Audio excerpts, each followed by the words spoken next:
All right, guys. So I know most people did not vote on Tuesday, but we did have an election. One of those not even midterm year elections that no one votes in. I voted. I hope everyone here voted.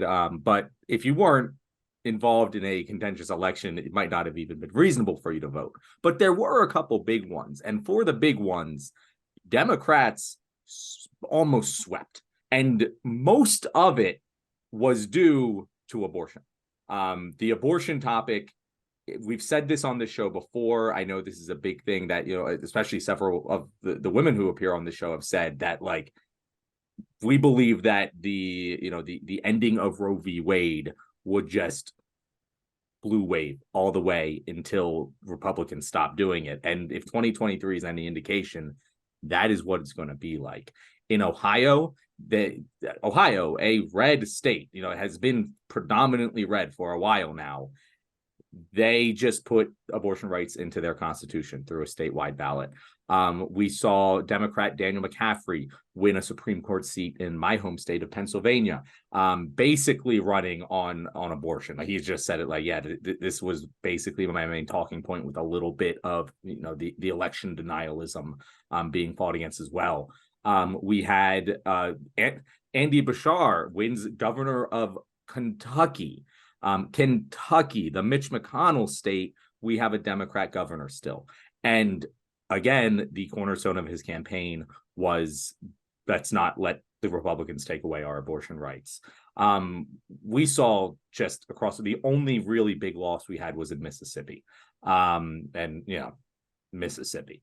So, like, that is a pretty clean sweep for the Democrats. So I think that this is a very good sign for Democrats overall heading into 2024. EK, I'll start with you. What did you take away from the election results on Tuesday? So, like, we got something that we rarely see, which is a single issue vote sort of thing that affects the entire country, as opposed to just one particular state or one particular constituency. Like, and what was it? Was it 2016 or 20? But remember when fracking was like the big thing, and all the news stories were about fracking. Oh well, the people at such and such, they care about fracking. This is gonna disenfranchise the voters if we get too harsh on this environmental thing. Like, one state. This is like every state. Like, there are people with uteruses in every single state that like want to have their rights protected, and you see that happening. Got hose in every area code. Yeah, exactly. And the Republicans have painted themselves into that corner. They had all that grassroots support. Like, they primaried each other and elected the more extreme person every single time, to where, like, the candidate that you see like running on the Republican ticket has to support removing abortion rights for people. And now it's like coming right back to body. They have nothing. Like, they have nothing. They're not going to win on any sort of economic issues because they support too much corporate interest. They, like, all they had was the base of people that would turn out for every single election, the midterms, the elections that nobody knew about, like, and vote for Republicans to come into office because of their particular stance on that one issue. And now that everybody is like, oh, no, we're not having this anymore.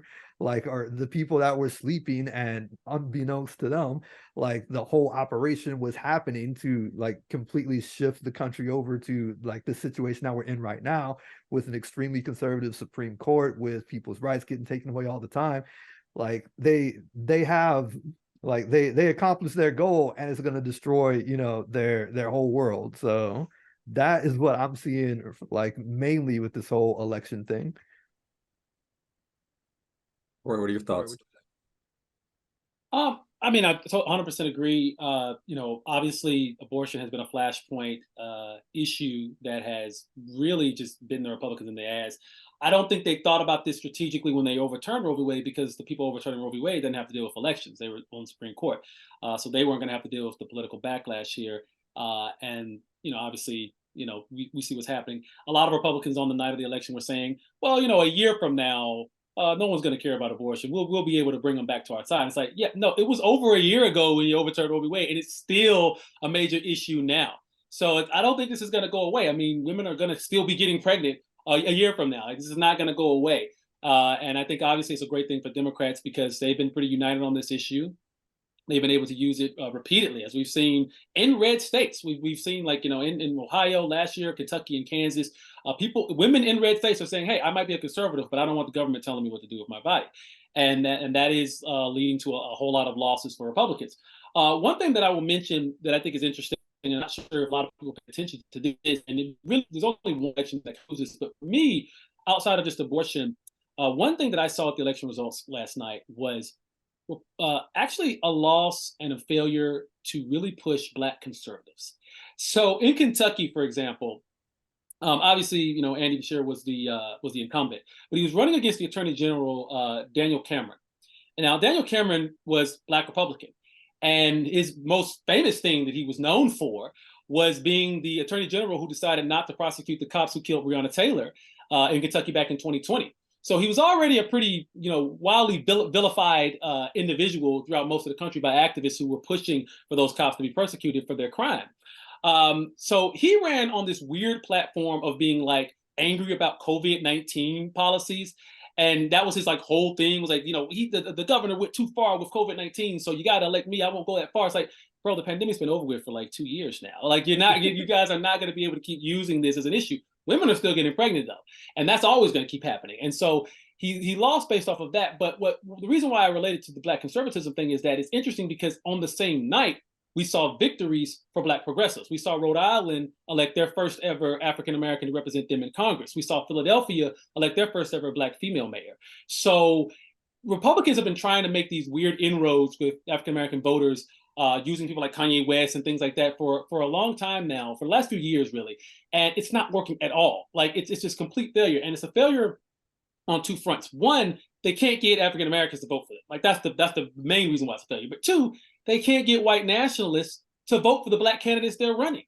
And it's just like, it's kind of like go back to the Ben Carson example. When Ben Carson ran in 2016, I knew so many people, I lived in Alabama at the time, who loved Ben Carson, absolutely adored him, thought he was great. They had his bumper stickers. But when Trump entered the race, it was like, yeah, well, it's kind of like when your mom is like, hey, we want conservatism. It's like, we got conservatism at home. Conservatism at home was Ben Carson, but the conservatism they wanted was Donald Trump. And when the real thing presents itself, they go for it every single time. And as you've seen, whether it's Larry Elder in California, whether it's Alan West down in Florida, whether it's Daniel Cameron in Kentucky, the Black conservatives are not able to get Black people to vote for them, and they're not able to get a lot of white nationalists to come out and support them either. And so Herschel Walker in Georgia is another good example. So that was just one interesting thing that I didn't see a lot of pundits talking about that I felt was very interesting about the results last night, or 2 nights ago, whenever it happened. To be fair to the white nationalists in Georgia, Herschel Walker was just a dumbass candidate. It might not have been the racism. It's a combination, definitely. I didn't think I'd be saying to be fair to the white nationalists, but no. Listen. Herschel Walker verified everything they thought about. Like, oh, yeah, you're right the whole time. Like, look at this. Like, this is the best they got put forward. But Herschel Walker is so funny. Anyway, Herschel Walker. I don't know if you guys remember this, but he plagiarized a story that John Lewis said. You remember the story? And so for those of you who are familiar with the story, John Lewis, civil rights activist from the 60s, and legend in American politics, he told the story about a Klansman coming up to him, a former Klansman, and said, hey, I want to let you know that, I was a member of the KKK back in the 60s. And by observing your work and listening to what you said, I've actually changed my mind and I've come around. And Herschel Walker, plagiarized the story word for word. And I was listening to it and I was like, okay, what positions does Herschel Walker hold that a Klansman would need to change his mind on? Like what? I mean, like every position that Herschel Walker holds, I guarantee, check, the Klansman would be for. The only real problem with racism is racism against white people. We need to have, soldiers on the southern border. Queer people are taking over our schools. The liberals and the communists are coming. It's the same shit Herschel Walker. So like the story doesn't even make sense from his perspective. But the abortion thing is just, Corey, you were talking about how, it's really funny. Whenever I see conservatives that try to like gin up a lot of support with the anti-COVID stuff, it's like, what, you think another pandemic's just going to come down the line any day now and people are going to be terrified? Like, no one remembers that shit anymore. But just like Corey said, women's still getting pregnant. And what I would say to like more poignantly is that like 12-year-old girls are going to get pregnant. And so, listen, you can be, honestly a regular person, not even like an uninformed person, and someone can get you with the propaganda that Democrats want to like are scheduling abortions like before a delivery, or actually delivering part of the baby then killing it. Like, fine, but the counter that people are saying, like, 12-year-old girls are getting pregnant, and this guy wants to force that 12-year-old girl to have a baby. And listen, one of those scenarios happens way more than the other. Like, if you wouldn't even pretend the other one is true. And like, people don't want their daughters to go through that. Like, there's like, no, fuck you, I'm not supporting that. And like, the Republicans have really shot themselves in the foot with this one. I didn't think, like, I remember actually making fun of conservatives years ago, and boy, did I have egg on my face. I'm like, you guys are so stupid. Like, Republicans will never overturn Roe v. Wade. Like, they will never do it in 1,000 years, because one, it's a great fundraiser. Like, they get a lot of money by villainizing the Democrats, and they know it will be suicide for them to actually do it. But I didn't count on the fact that we've had so much of this indoctrination and people being brought up in this like fundamentalist right-wing fascism that, and it first started happening when John McCain selected Sarah Palin, like famously, where we had someone who was elevated from those ranks. And then we kept getting more and more. You got Mike Huckabee, you got Rick Santorum, we got people just like Mike Pence, Tim Scott. And eventually the inmates started running the asylum. Like, they were ideologues. They did, and like you mentioned, John, Supreme Court doesn't have to worry about elections. So like, yeah, we really do believe this. This isn't a political move. And they did it. And the Republicans, like, they can't recover from it. They just can't. Yeah, it's really crazy. Corey, you mentioned in a previous video that we released this week that the Democratic Party never listens to their base. They basically just say, screw you, we're going to do this. And Republicans have the opposite problem. The GOP listens to their base too much. And like, you're seeing what would happen when the base is so wrong. They're just so wrong on what the political climate. And I will admit that, like, over here, like where I am on the left, I often think that things might be a little more palatable than they actually would be in real life. However, with the Republicans on this issue, it's like, yeah, no, you're an idiot. The Democrats and the Republicans were in lockstep on this. They both loved Roe v. Wade. Like you said, TJ, they could both fundraise on it and never have to do anything about it. It was this magical thing that, like, it was perfect for the bureaucratic government officials who just want to keep their job. And then the Republicans were like, oh no, we're going to get rid of it. And all the normal people in Congress were like, you're an idiot. Don't do that. Please, God, don't do that. And then the Supreme Court did it. And now Republicans are suffering the consequences of going too far on this issue because it's not palatable to the American people. Like you said, TJ, there's very few people in America who are voting to force a 12-year-old girl to have a baby. And like, there are plenty of people in America who are like, okay, maybe third trimester abortions we don't want. Okay, cool. That's like 1% of all abortions. Like, it's not something that happens very often. But then you have the crazies captaining the ship, and we're like, well, we can't go with those people. And you have a lot of women in conservative households who are voting against conservatives on this one issue that would have always stood with their husbands and voted for whatever the Republican candidate was. Now they're like, oh shit, I don't want to have a baby, and my husband don't like to wrap it, and this is what I got to do to make this happen. And it's just going to continue to land. Like, I see no path to victory of Republicans being able to win a national election. Obviously they're still going to win seats, but like, I don't see them taking a trifecta or anything close to, or even a majority of the trifecta anytime where this is on the ballot. I just don't see it happening. The Democrats have overperformed the polls by like 10 points in the last 3 elections. Like it is solid like every single time. And yeah, like the only feather in the cap that the Republicans had last night was Mississippi, the least educated, the poorest, and most racially segregated state in the union. Surprise, surprise, the Republicans still have control of that. But there's a really great clip I saw. I don't know if you guys follow Decoding Fox News, but she does a lot of really great work. She put out a montage of how Fox News anchors were trying to spin the loss that the Republicans had, because the obvious answer is, the only answer is that it's Roe v. Wade, it's abortion. So Steve Doocy kept saying that, well, listen, if the Republicans run on the abortion issue, they're going to get their asses kicked. It's happened several times in a row. It's what all the data says. It's what all the exit polls say. It makes fucking sense.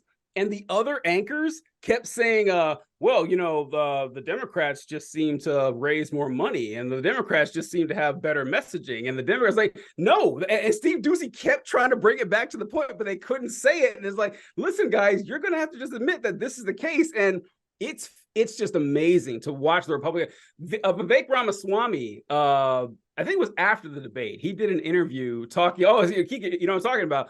And they asked him about the abortion issue because it's very clear now. I mean, there's no other way to interpret the data. Like, the Republicans are getting their clock cleaned in red states over this abortion thing. And they asked him, so, you know, because he voted, he's from Ohio, and he voted against the marijuana legalization thing, and he also voted against the abortion measure.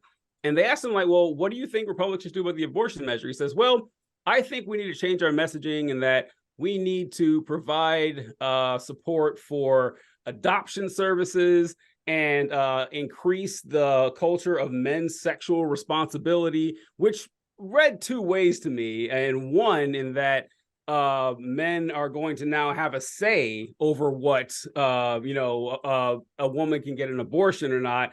And the whole morality thing, and paying child support. So and she's like, okay, so all that stuff too, but you're still against abortion. He's like, well, yeah. It's like, that's not going to work, man. It's not going to work. Like, it's funny watching them like win gold medals in mental gymnastics trying to fix this, because they just can't. Yeah, it's like they used to, all they have right now is the racism. They used to have racism and abortion. Now they just got the racism. Like, ever since Nixon, that's all they got, racism and abortion. And if you take away one of those things, I mean, it's not fashionable to be a racist right now. Like, that doesn't get you too far politically. I mean, like, Trump rang all of the racists that he could possibly wring out of that sponge in 2016, and that got him into the White House. And that's not going to play it's a one trick sort of thing. You can get away with that now, but you took away the other thing that was getting people to the polls. That's why Black people have not turned out for any Republican. I know some conservative Black people that would just never vote with the Republicans because of the racism. That's the block right there. So you look at the people that wanted abortion gone, they don't support the policies that would actually help all of those children that will be forced to be born. They only care about the unborn, which is everybody has been saying for forever. They don't care about any of the issues to actually help fix the thing that they don't like happening. So you have you see the blue waves coming into places where it wouldn't normally come in, because there's nothing to compel there's nothing compelling except for the racism. And they're going to try to spin it as the immigrants are coming in doing this, that, and the other, or talk about the budget. Nobody cares about the budget. Literally nobody cares about the budget. They're going to talk about we're spending war in Ukraine. It's yeah, dude, I don't want to see billions of dollars get funded to send bombs into Israel or anything like that either. However, that's just money that the government creates that I never pay extra on my taxes for. So it's literally just racism with that party right now. It's all they have. And I don't know what they do. I don't know what their next step is. There's too big of a foothold to ignore what they're trying to do and everything like that. But they literally took away the other attractive thing to get people to turn out. This might be a dated reference at this point, but there's in the Matrix, I believe her name is Switch, the blonde one with the short hair, and she's like, not like that. Not like that. And it's like the Republicans are like, yeah, we're going to overturn Roe v. Wade and let states' rights decide, what this happens. It's just like, no, not like that. Because we're seeing Ohio codified abortion into their constitution, and it's just going to continue to sweep across the country. And Democrats might have actually lucked into getting abortion abortion rights codified into law across the country by just not doing anything like they're really good at. So they were not going to do it themselves. They were not.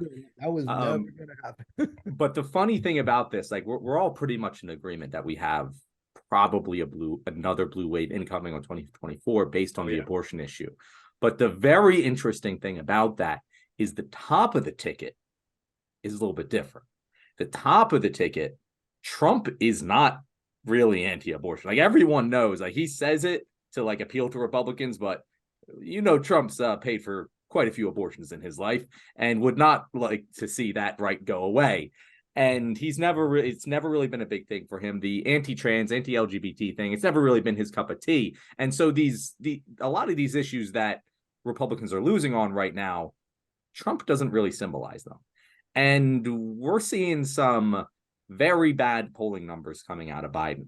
And I would not be surprised right now if the election played out tomorrow, if you saw a blue wave everywhere, except for maybe the presidency. And I'm not the only one. David Axelrod, former campaign leader for Barack Obama, tweeted that out the other day that maybe Biden should step down looking at some of the recent numbers. We're going to be talking about that on the next episode of The Left Wing. So if you're interested in having that conversation, what the best strategy is for Democrats at the top of the ticket right now, make sure you subscribe, hit that bell icon, and we'll have that episode out tomorrow.